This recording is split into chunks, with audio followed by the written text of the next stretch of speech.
Del Evangelio según San Marcos. En aquel tiempo Jesús y los discípulos volvieron a Jerusalén, y mientras paseaba por el templo se le acercaron los sumos sacerdotes, los escribas y los ancianos, y le preguntaron: ¿Con qué autoridad haces esto? ¿Quién te ha dado semejante autoridad? Jesús les respondió: Os voy a hacer una pregunta, y si me contestáis, os diré con qué autoridad hago esto. ¿El bautismo de Juan era cosa de Dios o de los hombres? Contestadme. Se pusieron a deliberar. Si decimos que es de Dios, dirá: ¿y por qué no le habéis creído? Pero como digamos que es de los hombres, temían a la gente porque todo el mundo estaba convencido de que Juan era un profeta. Y respondieron: No sabemos. Jesús les replicó: Pues tampoco yo os digo con qué autoridad hago esto. Palabra del Señor. Gloria a ti, Señor Jesús. Es sábado 29 de mayo, queridos hermanos. Termina hoy nuestra lectura del Sirácida con un cántico de alabanza a la sabiduría. El autor sagrado muestra una legítima satisfacción porque desde joven la ha seguido y ha gozado de sus frutos. Da hasta cierta envidia pensar que este buen hombre, el hijo de Sirá, desde joven solo consideró como riqueza apetecible poseer la sabiduría de Dios, ver las cosas y los acontecimientos desde los ojos de Dios. Ojalá pudiésemos también nosotros afirmar lo mismo al final de cada día, o al final de año, o hacia el final de nuestra vida, que nos hemos dejado guiar por la verdadera sabiduría, la que viene de Dios, sin hacer mucho caso a otras palabras y otras propagandas que nos bombardean continuamente.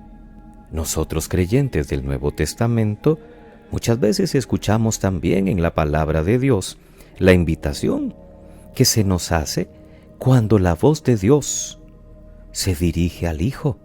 Este es mi Hijo amado, escuchadle. Este es mi predilecto. Pero podemos decir que se nos pega también su sabiduría, su visión de las cosas, que se nos va comunicando poco a poco esa mentalidad de Dios, la que aparece en las lecturas del Antiguo Testamento, en las del Nuevo y sobre todo en el Evangelio que nos ha predicado Jesús. La palabra de Dios no es una doctrina que hay que saber como recuerdo histórico. Es palabra viva dicha para nosotros hoy y aquí. Una palabra y una sabiduría que tienen fuerza para iluminar y transformar todas las posibles circunstancias que vamos encontrando en nuestra vida. Seguimos a Cristo, que es camino, verdad y vida. Tenemos muchos más motivos que el Siráside para alegrarnos de tener la sabiduría de Dios muy cerca. En nuestro estilo de conducta y en las decisiones que vamos tomando, se tendría que notar también que Jesús, el Maestro, nos va enseñando cómo seguir sus caminos. La escena de Marcos en el capítulo 11 hoy continúa la escena de ayer. Ante el gesto profético de Jesús expulsando a mercaderes y cambistas del templo, las autoridades, por un gesto tan provocativo, envían una delegación a pedirle cuentas de con qué autoridad lo ha hecho. Jesús no contesta, más bien propone una pregunta. Cuando él ve que no hay fe o que hay doblez en la pregunta, considera inútil dar argumentos. A veces se calla dignamente, como cuando Caifás, Pilatos o Herodes. A veces contesta con un argumento ad hominem, es decir, hacia el hombre, o planteando a su vez preguntas como en el caso de la moneda del César. Jesús también sabe ser astuto y poner trampas a sus interlocutores para así desenmascarar sus intenciones capciosas. La pregunta no era sincera. Solo el Mesías, o quien viene con autoridad de Dios, podía tomar una actitud así, acompañada como está además de signos milagrosos que no pueden ser sino mesiánicos. Pero eso no lo admiten. Por eso es inútil razonar con estas personas, y Jesús no les va a dar el gusto de afirmar una cosa que no van a aceptar, y que les daría motivos para acelerar su decisión de eliminarlo. Ante los gestos proféticos que también ahora se dan en el mundo y en la iglesia, deberíamos afinar un poco más nuestra reacción. Hay que saber discernir personal y comunitariamente bajo la guía de los responsables de la comunidad si los movimientos o las voces nuevas vienen o no del Espíritu. Pero nunca deberían ser los intereses personales o el orgullo o la pereza ante los cambios lo que motive nuestra decisión. Los jefes que interpelan a Jesús llenos de autoridad y sabiduría rechazan ya de entrada toda explicación que se les vaya a dar. ¿Quién es este para poner en tela de juicio nuestra manera de organizar las cosas del templo? Cuando no nos interesa un mensaje, intentamos desautorizar al mensajero.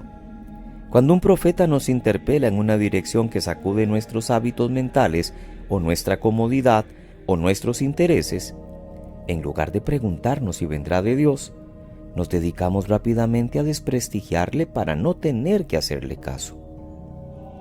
A los judíos les pasó con el Bautista y luego con Jesús. A nosotros nos pasa siempre en nuestro camino que oímos voces proféticas que ponen en evidencia nuestra pereza y nuestros fallos, o que nos estimulan hacia caminos más exigentes. Y a veces lo hacemos con mayor disimulo que los jefes de Jerusalén, pero lo hacemos. Ignoramos al profeta. No nos damos por enterados de lo que Dios nos está queriendo decir. Entonces, poco podemos quejarnos de la obstinación de los judíos cuando muchas veces hemos actuado igual o peor. Que pasen muy feliz sábado, queridos hermanos. Que Dios les bendiga.